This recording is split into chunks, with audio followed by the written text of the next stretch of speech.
back for 86 Central. Negative K, nothing further. 911, what is your emergency? I can't find my son, he's missing! I think someone took him! Where did you see him last? He was with me outside of our apartment. I was talking on the phone, and when I turned around, he was gone. How old is he?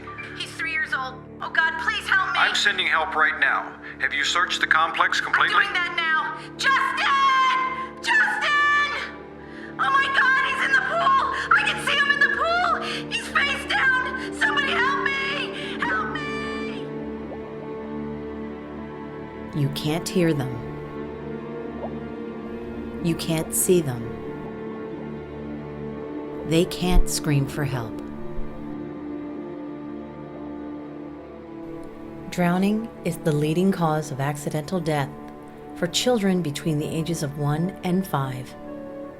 And for those who do survive, 20% will suffer with permanent neurological damage for the rest of their lives. If you think this can't happen to you and your family, think again. The number of drowning deaths per year is on the rise, and even the most vigilant parent or guardian can fall victim to this horrible tragedy. It only takes seconds for a drowning to occur, but the remorse and guilt lasts a lifetime.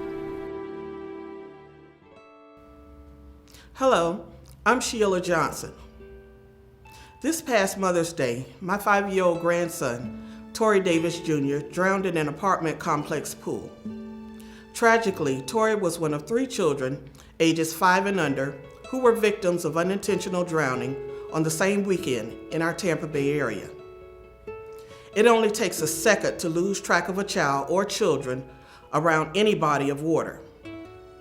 Each year, hundreds of children die in Florida, and many more are injured due to unintentional drowning events in homes, apartments, condos, or neighborhood pools. The Children's Board, Hillsborough Water Safety Team, and our partners encourage all of us to take action personally and as a community to reduce and eliminate these types of tragedies.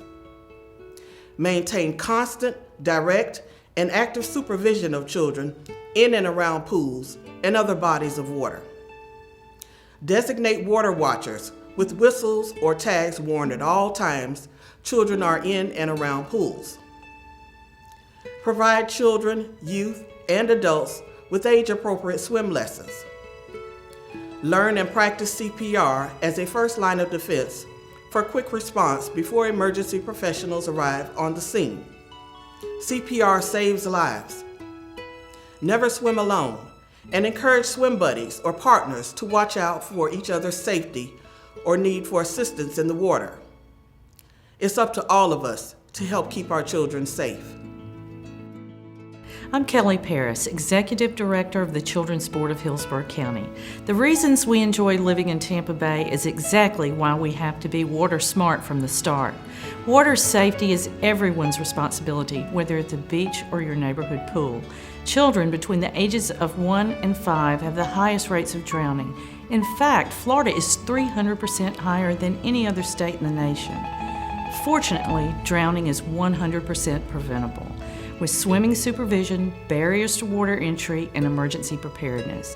This water safety DVD is full of valuable information for you, your friends, and family, and you may even recognize some faces. Remember, water safety is key, and it's up to you and me.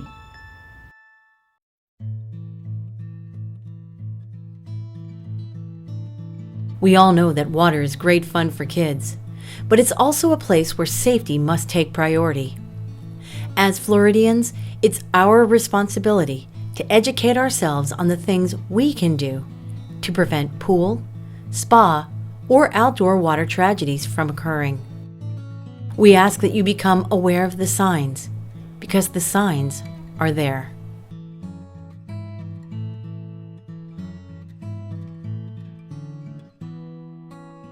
Children are curious by nature.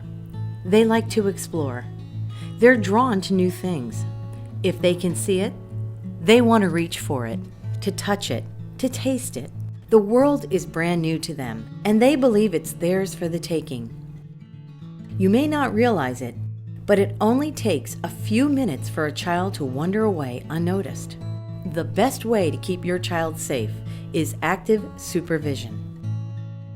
Well, adult supervision around a pool is vital. It's primary. It is the number one layer of defense in protecting your child around any body of water, whether it's your swimming pool at home, a public pool, it could be in a river, you're going out canoeing, it could be at the beach.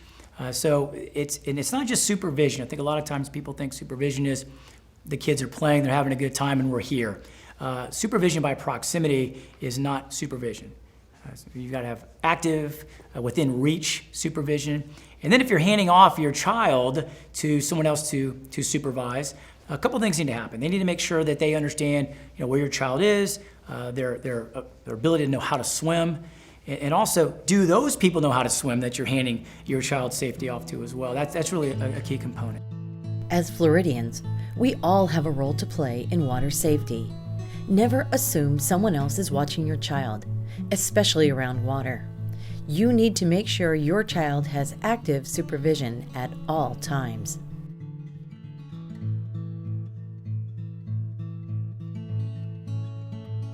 Giving your child the proper water survival skills at an early age can mean the difference between life or death.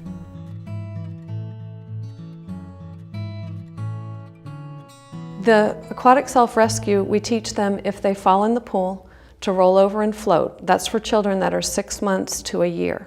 But once a child can walk, he can also learn to fall in the pool, roll over and float, figure out where he is, and then flip over and swim to safety, and combine those swimming and floating skills to cover whatever distance he needs to get himself out of the pool.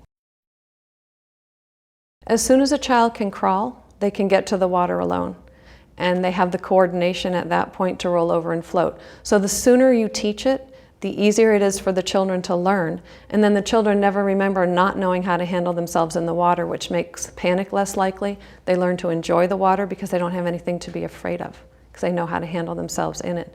But if you wait till your child is 2.5 or 3, when they're cognitively much more aware of their environment, that's a little bit scary for them to try to figure it out at that point, because they know enough to know that the water's dangerous and that they have no skill. Whereas if they grow up never knowing that they don't know how to swim or can't handle themselves in the water, it just makes a very smooth transition for them. So the sooner the better. Recently there was a study done that said that 88% of children who have had formal swimming lessons are 88% less likely to drown. But even in that study, the distinction wasn't made between formal swimming instruction and aquatic self-rescue. Your child may discover a passion for swimming with his or her first splash in the water. A passion that could last a lifetime, and you never know where it can take you. Well, I think my passion for swimming was more instilled from my grandparents and my parents because I was so young. I mean, I was a toddler splashing around in the backyard pool, but it kind of escalated from one thing to the next. My grandfather used to lap swim at IU when Mark Spitz was training, and so he had I think a tie to the world of competitive swimming because of that, and just saw the natural water baby in me. I took it to the next level. I wanted to be more competitive. I loved winning. I set the goal of becoming an Olympic champion when I was 8 years old. My parents didn't know it was going to go in that direction. They didn't know that was going to happen when they just put me in swimming at the very beginning.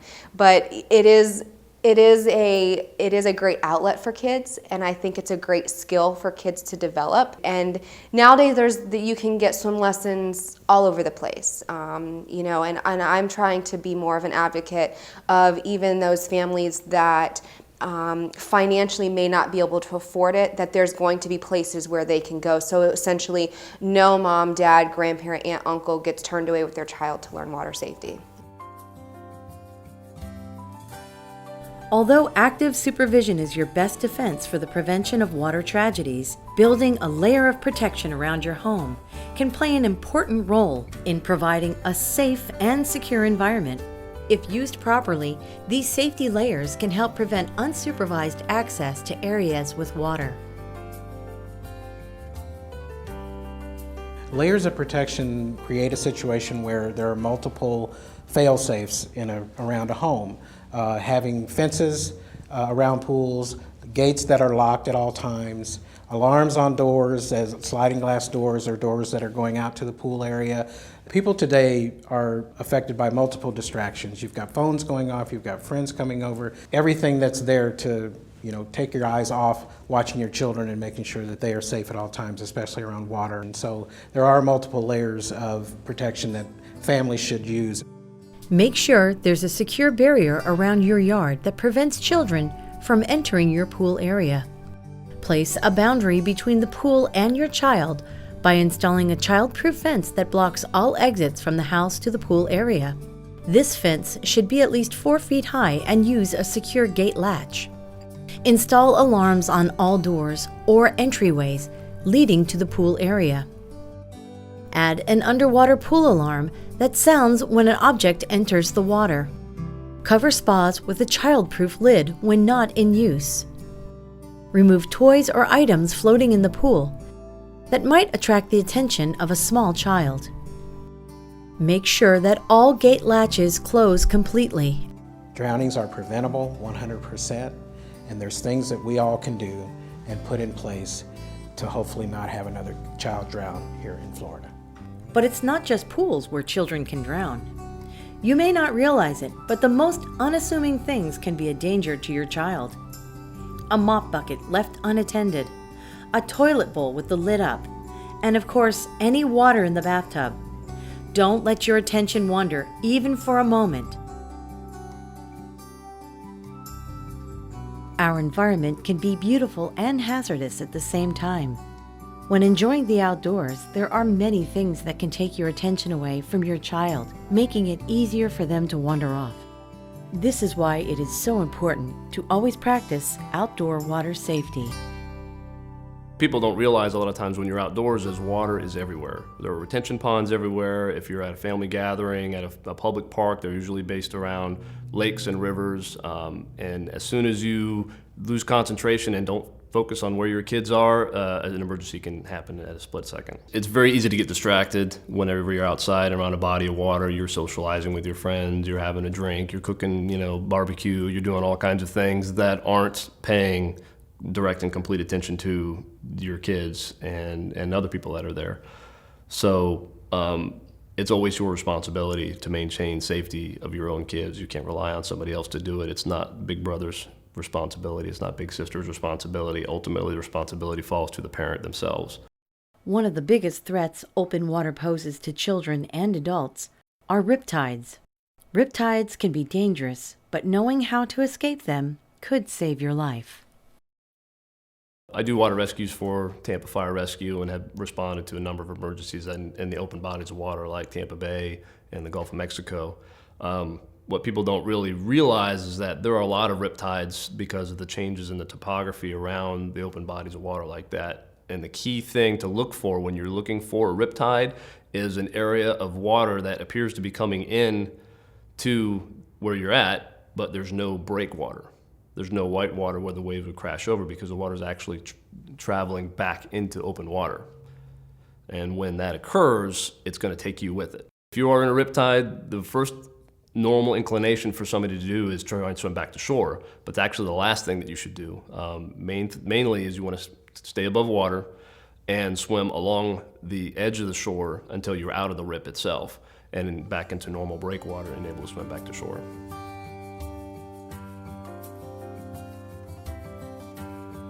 My son, when he was younger, we taught my son to swim as an infant, and I felt very comfortable with my son around water because when I was in the water with him, he could really get around. I like to call him a little fish.